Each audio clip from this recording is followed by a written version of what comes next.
राजनीति में ये बदलाव का समय है।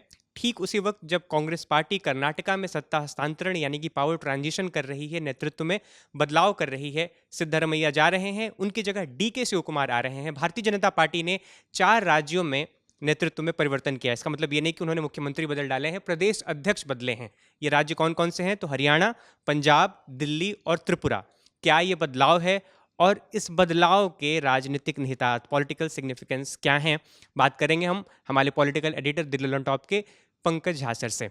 तो सर ये बताइए कि 4 बदलाव हैं ये दिल्ली में, पंजाब में, हरियाणा में और त्रिपुरा में। नाम पहले आप बताइए कि कौन कौन है ये और ये बदलाव किस तरह से लिया जाए। आ, 3 जो बड़े बदलाव हुए ना, एक वो आप तस्वीर देखते हैं ना, पेंटिंग एग्जीबिशन की, एक साथ एक वॉल पे बहुत सारे पेंटिंग होते हैं, तो कोलाज है एक तरीके से। पंजाब, हरियाणा और दिल्ली को देखें, क्योंकि ये तीनों जो पड़ोसी राज्य हैं, एक में भी चेंज होता है तो दूसरे के सामाजिक समीकरण पे असर पड़ता है। तो इसीलिए तीनों का ये कर दिया गया था। दिल्ली का बहुत दिनों से चल रहा था, कौन होगा नहीं होगा, और इसके पीछे की भी और सभी खेल बताएंगे। दिल्ली में बनाए गए हैं नरेंद्र सचदेवा की जगह हर्ष मल्होत्रा, वीरेंद्र सचदेवा की जगह हर्ष मल्होत्रा, और दोनों ही पंजाबी हैं। मुख्यमंत्री कौन है? दिल्ली में रेखा गुप्ता। क्या है, दिल्ली में वैश्य और पंजाबी ये एक परफेक्ट कॉम्बो माना जाता है। मतलब बीजेपी का जो रथ है उसके 2 पहिए हैं ना, तो इसी से चलता रहा है हमेशा से। इससे पहले देखिए, सचदेवा जी से पहले कौन थे? आदेश गुप्ता थे। तो ये हो रहा था कि ये भी इस तरह की बात हो रही थी कि सचदेवा जी को एक और मौका दिया जाना चाहिए क्या।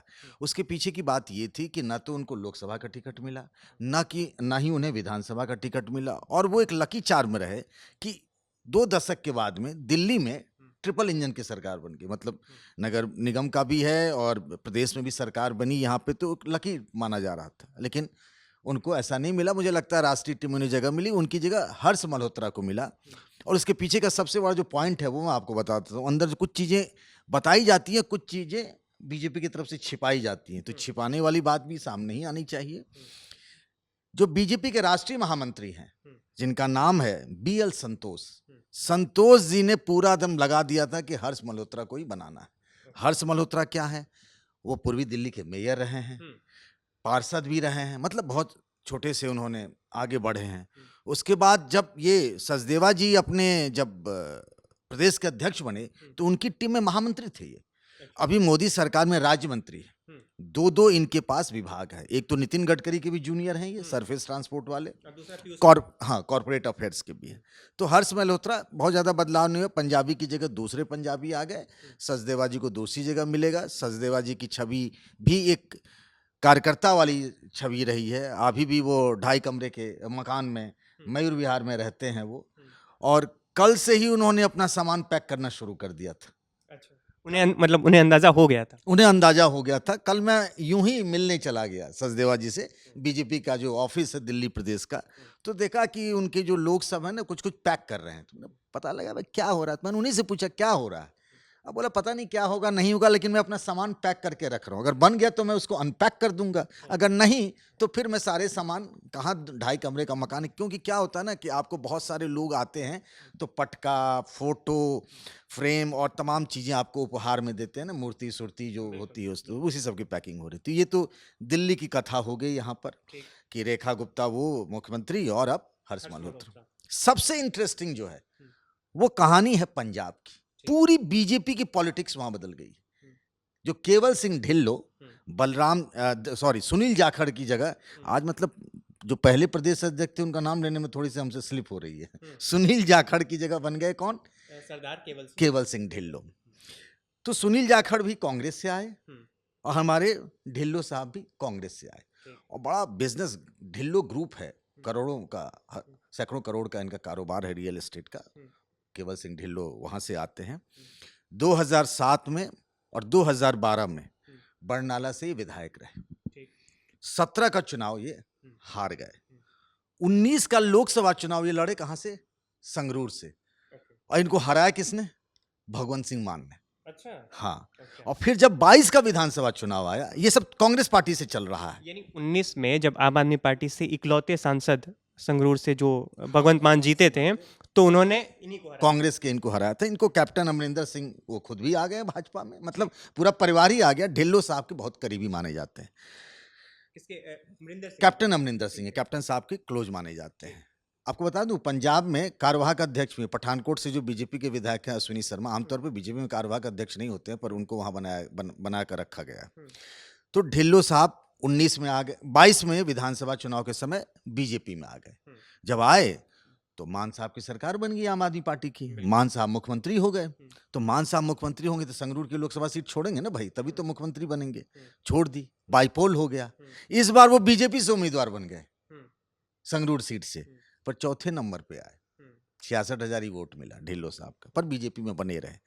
अब कहानी ये है कि पंजाब में सालों तक बीजेपी एक जूनियर पार्टनर रही शिरोमणि अकाली दल एसएडी के साथ।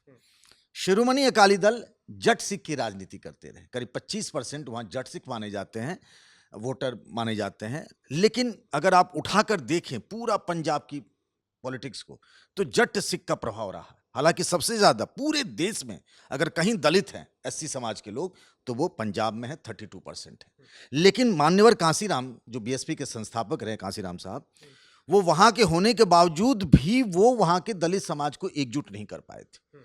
आज भी 32% का उनका वोट शेयर है दलितों का। लेकिन चरणजीत सिंह चन्नी साहब अभी बने थे, मतलब दलित वहां एकजुट नहीं, जट सिख की पॉलिटिक्स है। तो क्या होता था ना, शिरोमणि अकाली दल जट सिख की पॉलिटिक्स करती थी और बीजेपी हिंदुओं की पॉलिटिक्स करती थी। दोनों की गाड़ी चलती रहती थी। अब अमित शाह ने कलकत्ता में ही हम लोगों से कहा, जो केंद्रीय गृह मंत्री और बीजेपी का सारा वही तय करते हैं एक तरीके से, उन्होंने कहा था कि पंजाब में हम अकेले विधानसभा का चुनाव लड़ेंगे। यानी बीजेपी ने साफ कर दिया कि उनका जो चेहरा है ना, जट सिख पॉलिटिक्स, जो ढिल्लो साहब हैं जट सिख हैं, वहां जितने भी बड़े नेता आप दिखेंगे सब जट सिख हैं। भगवंत सिंह मान है, अमरिंदर सिंह है, सुखबीर बादल है, सब लोग यही हैं। तो ये एक कोशिश है बीजेपी की कि जो हिंदू समाज है वो तो मुझे वोट कर ही रहा है और करेगा ही। अर्बन खास तौर से, रूरल सेगमेंट में बीजेपी बहुत कमजोर है, और खासतौर से जट सिख में बीजेपी का कोई वो नहीं है, मतलब पेनिट्रेशन नहीं है। एक कोशिश है बीजेपी की तरफ से कि ढिल्लो साहब का चेहरा आगे कर दिए। 75 साल में तो बीजेपी में मार्गदर्शक मंडल में लोग चले जाते हैं, 76 साल के हैं ढिल्लो साहब। तो दो बातें, 66,000 वोट पाने वाले सांसदीय के चुनाव में चौथे नंबर पर रहने वाले को पार्टी बना रही है, 75 साल के ऊपर मार्गदर्शक मंडल में भेजती है फिर भी बना रही है। तो एक एंगल चुनाव है अगले बरस, और पार्टी को किसी भी राज्य में चुनाव लड़ने के लिए संसाधनों की जरूरत तो पड़ती है। तो एक परिचय उनका उस लिहाज से भी है। उस लिहाज से बीजेपी संसाधन में परिपूर्ण है, उनको मैंने कोई कमी नहीं। मैंने ढिल्लो साहब जैसे चाहेगी तो बीजेपी के बहुत सारे हैं, पर वो एक एसेट है कि भाई वो अपने मतलब पार्टी के लिए, पार्टी की तरफ मुंह नहीं देखेंगे वो।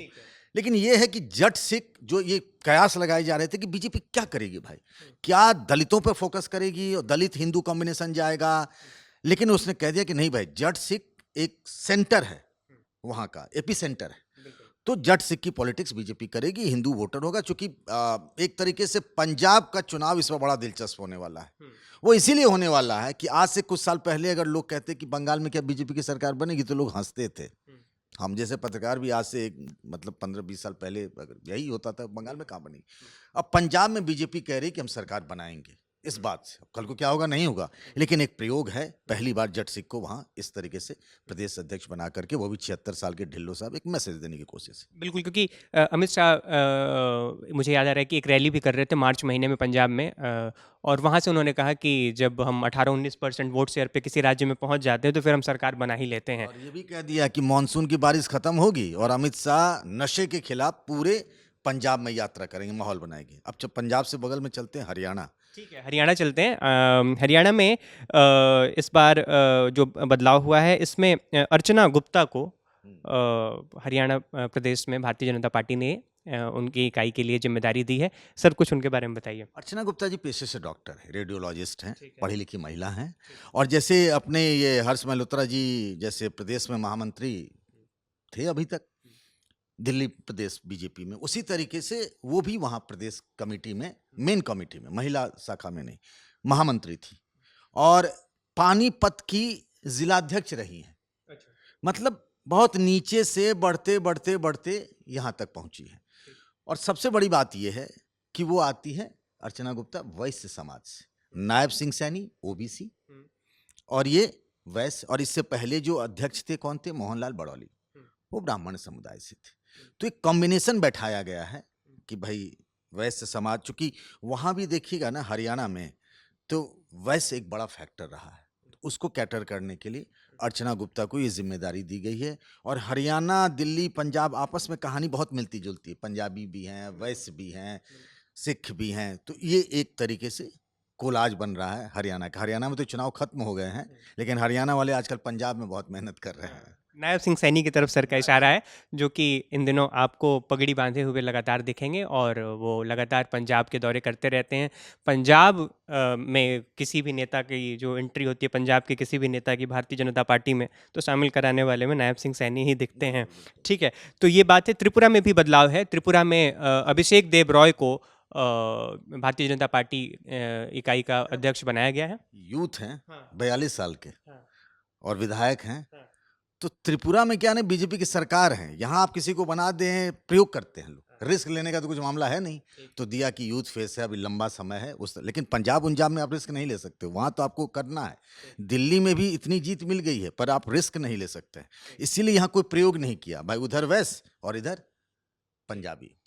तो वहाँ पे भी 2028 में त्रिपुरा में चुनाव है। 2 साल जैसा सर का इशारा था कि बहुत पर्याप्त समय है भारतीय जनता पार्टी के लिए। तो ये एक बातचीत थी। 4 राज्यों में भारतीय जनता पार्टी ने अपने प्रदेश अध्यक्ष बदले हैं, उसके किस तरह के राजनीतिक संदेश हैं और ये बदलाव क्यों किया गया है, उसके पीछे की कहानियाँ क्या हैं, ये पंकज सर हमारे साथ बता रहे थे। इस वीडियो में फिलहाल के लिए इतना ही। आपकी जो कुछ भी राय हो कमेंट बॉक्स में ज़रूर बताएं।